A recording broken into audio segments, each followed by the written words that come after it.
Board exam का मौसम चल रहा है और कई छात्रों ने अपने बोर्ड एग्जाम में आंसर याद ना होने पर अपने मन से बना बनाकर जैसे तैसे जवाब लिखा है। अब ऐसे छात्रों के मन में सवाल यह है कि खुद से बनाकर लिखने पर क्या कॉपी चेकिंग में नंबर मिलेगा, मार्क्स मिलेगा? अगर मिलेगा तो कितना मिलेगा? तो इस सवाल का जवाब आपको इस वीडियो में बिल्कुल स्पष्ट यानी क्लियर मिलने वाला है। देखिए, यह परिस्थिति कभी न कभी हर छात्र के साथ आती ही है, क्योंकि हर छात्र को एग्जाम में पूछे गए हर सवाल का जवाब याद ही हो ये कोई ज़रूरी नहीं होता।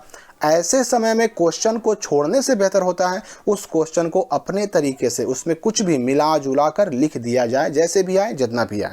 क्योंकि कहा जाता है ना कि भागते भूत की लंगोट भली, मतलब पूरा का पूरा क्वेश्चन छूट जाए उससे तो अच्छा है ना कि उसमें अपने मन से कुछ बनाकर लिख दिया जाए। क्योंकि बिल्कुल नहीं लिखने पर तो कुछ भी नहीं मिलेगा, पर अगर अपने मन से हम लिख देते हैं तो फुल मार्क्स ना सही कुछ तो मिलेगा ना। फिर भी अपने मन से बोर्ड एग्जाम में लिखने पर बाद में यह टेंशन तो बना ही रहता है कि लिख तो दिया है मैंने, पर नंबर मिलेगा कि नहीं मिलेगा, मिलेगा तो कितना मिलेगा, कि पूरा कटेगा।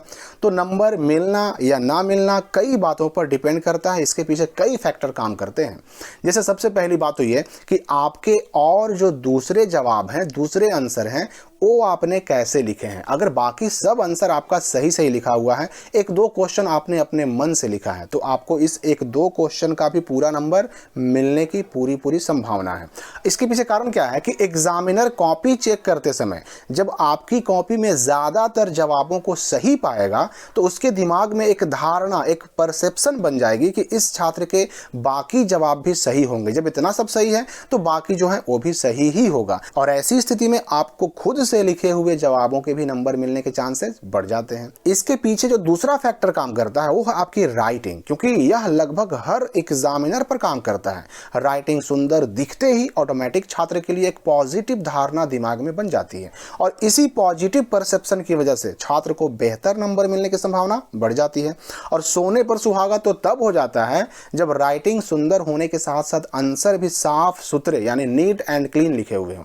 तो अगर आपकी राइटिंग भी अच्छी है, आपने कई जवाब सही भी लिखा है, सजा करके भी लिखा है, और कॉपी भी आपकी नीट एंड क्लीन है, तो दो तीन जवाब अगर आपने अपनी तरफ से खुद से बना करके भी लिखा है तो उसका भी नंबर आपको मिलने के चांसेस बढ़ जाते हैं, वो भी पूरा का पूरा। और इसमें जो तीसरा फैक्टर काम करता है वो यह है कि आपने जो खुद से आंसर बनाकर लिखा है क्वेश्चन से कितना रिलेटेबल है। मतलब क्वेश्चन में जो पूछा जा रहा है उससे रिलेटेड कुछ बातें आपने अपने जवाब में लिखा है या नहीं लिखा है। तो मतलब यह हुआ कि अगर आपका आंसर क्वेश्चन से रिलेटेड होगा तो आपको उस खुद से बनाकर लिखे हुए आंसर के लिए भी मार्क्स मिलेंगे। भले ही फुल मार्क्स ना मिले, लेकिन 50% तो कम से कम मिलेगा ही मिलेगा। मतलब अगर 4 नंबर का सवाल है तो 2 नंबर तो मिलेगा ही मिलेगा, अगर 2 नंबर का सवाल है तो 1 नंबर तो मिलेगा ही मिलेगा। ये डिपेंड करता है कि आपने क्वेश्चन से रिलेटेड कितना लिखा है या बिल्कुल हट के लिखा है। अगर रिलेटेड थोड़ा बहुत भी होगा तो नंबर आपको उसमें कुछ ना कुछ तो मिलेगा। और अगर आपने खुद से लिखने के चक्कर में उल्टा सीधा कुछ भी यहाँ वहां से उठाकर लिख दिया जिसका कोई अर्थ, कोई मतलब नहीं निकलता,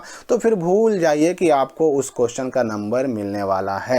तो इसलिए मैंने पहले ही कहा कि भागते भूत की लंगोट भली, क्वेश्चन पूरा छूट जाए उससे अच्छा है कि वो कुछ दे करके जाए। पूरा छूटने पर कुछ भी नहीं मिलेगा, लेकिन अगर कुछ लिखेंगे रिलेटेबल होगा तो थोड़ा बहुत तो मिलेगा ही मिलेगा। पूरा का पूरा भूत भाग जाए इससे अच्छा है कि हम उसका लंगोट ही कम से कम रख लें, कुछ तो फायदा होगा। तो मेरा ख्याल है कि आपको समझ में आ गया होगा कि आपने जो अपने एग्जाम में अपने से बनाकर जवाब लिखा है उसके लिए आपको कितना नंबर मिलने जा रहा है। आपके मन में भी अगर कोई सवाल है तो वीडियो कमेंट बॉक्स में पूछ सकते हैं। फिलहाल इस वीडियो को लेते हैं, मिलते हैं हम अगली वीडियो में।